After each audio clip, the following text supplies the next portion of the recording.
안녕, 경이론사의 친경쌤입니다. 여러분, 우리 한 20년 정도 인생을 살다 보니 누군가는 죄책감 없이 일탈을 정당화하고, 반대로 여러분과 선생님 그리고 대부분의 사람들은 유혹이 있어도 일탈을 하지 않죠. 오늘은 이 두 가지의 경우를 설명하는 이론, 중화이론과 사회유대 이론에 대해서 배워보려고 합니다. 그리고 오늘의 마지막 시간에는 수능에서 자주 출제되는 일탈이론 4가지, 아노미, 차별, 낙인 이렇게 다시 한번 정리해보도록 할 거니까 끝까지 집중해주세요.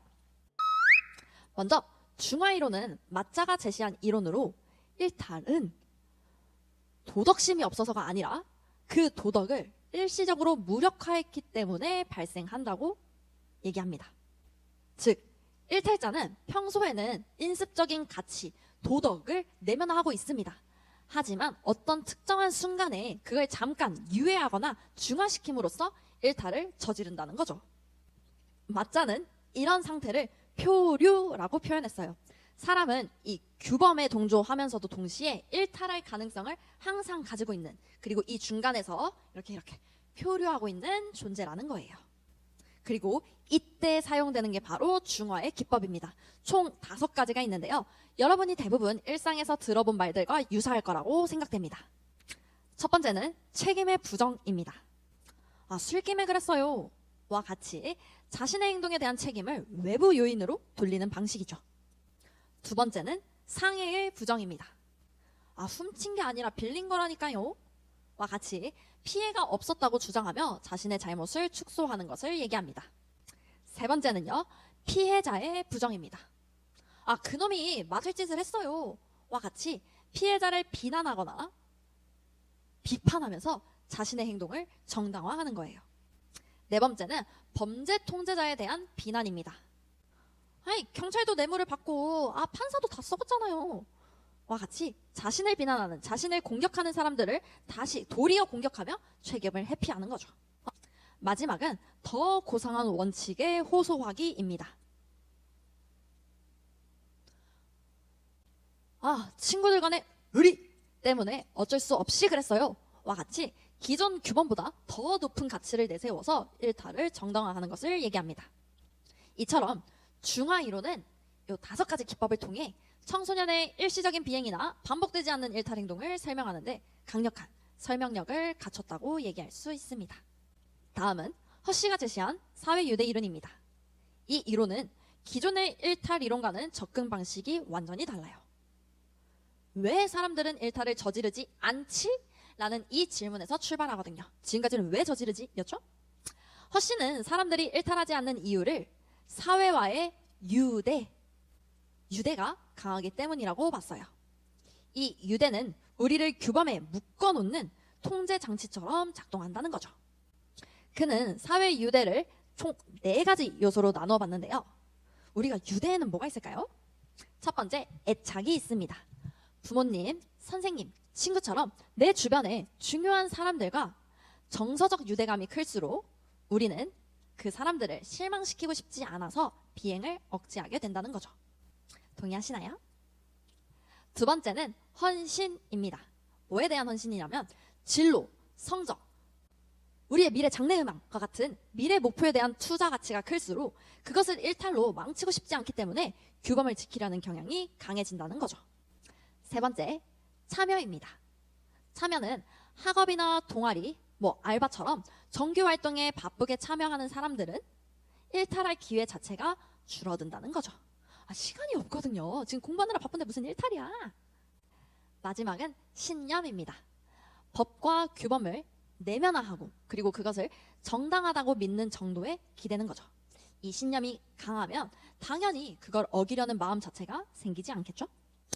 이처럼 사회유대 이론은 개인의 일탈 가능성을 사회적 통제력의 유무로 설명하는 대표적인 사회통제 이론입니다. 올바른 사회통제가 이루어져야 된다라는 것에 동의를 하는 거죠. 그럼 우리 이제 수능, 사회문화에서 가장 출제 비중이 높은 4가지 일탈 이론만을 다시 한번 복습해 보도록 하겠습니다.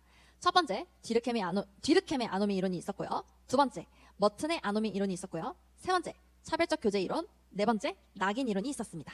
우리 기출표현 선지를 중심으로 다시 한번 정리해 볼게요. 우리 뒤르켐의 아노미 이론은요, 사회 변동이나 급격한 변화로 인해 기존의 규범이 약화되고 혼란스러워지면 우리 개인은 어떻게 행동해야 할지 몰라서 기준을 잃고 일탈이 증가하게 된다라고 얘기했습니다. 규범의 약화로 인한 사회 통합의 문제라고 얘기할 수 있겠네요. 다음, 머튼의 아노미 이론 기억나시나요? 우리 사회가 모든 사람에게 성공해라, 돈 많이 벌어라 라는 목표를, 압력을 강하게 준다라고 했어요. 그런데 그 성공을 위한 제도적 수단은 제한적으로 주어지는 과정을 봤죠. 그래서 우리는 이 괴리에서 오는 긴장감이 일탈로 이어질 수 있다고 배웠습니다. 목표와 수단 간의 괴리로 인해서 일탈이 발생할 수 있다라는 것은 머튼의 아노미입니다. 세 번째, 차별적 교제 이론입니다. 지난 시간에 배웠는데요. 일탈은 선정적인 것이 아니라 일탈 행동을 하는 사람들과의 접촉을 통해서 학습된다는 거예요. 일탈 행동은 사회적 상호작용을 통해 학습된다라는 이 표현에 주목해 주셨으면 좋겠습니다. 그래서 특히 친구와 같은 일탈 집단과의 빈번한 접촉을 하면서 우리는 과연 이 일탈이 나쁘다라는 것을 배우게 될까요? 안 나쁘다라고 배우게 될까요? 마지막 네 번째, 낙인 이론입니다. 어떤 행위도 사회가 그 사람을 어떻게 규정하느냐가 중요하다라고 봤어요. 그러니까 똑같은 행동이지만 이 한 번의 실수로 낙인이 찍힌 사람과 낙인이 찍히지 않은 사람이 차이가 난다는 거죠. 낙인이 찍힌 사람은 그 이미지에 맞춰서 1차적 일탈이 2차적 일탈로 이어지고 계속 반복되는 양상을 보여줍니다. 그래서 1차적 일탈, 낙인, 2차적 일탈, 이 과정, 이 메커니즘을 기억하셔야 됩니다. 낙인은 사회적 상호작용 속에서 형성된다는 점에서 차별적 교제 이론과 공통점을 가지고 있지만 또 우리 계층 구조를 고려해야 한다는 점에서 갈등 원전 시각도 담겨 있다라고 봤죠.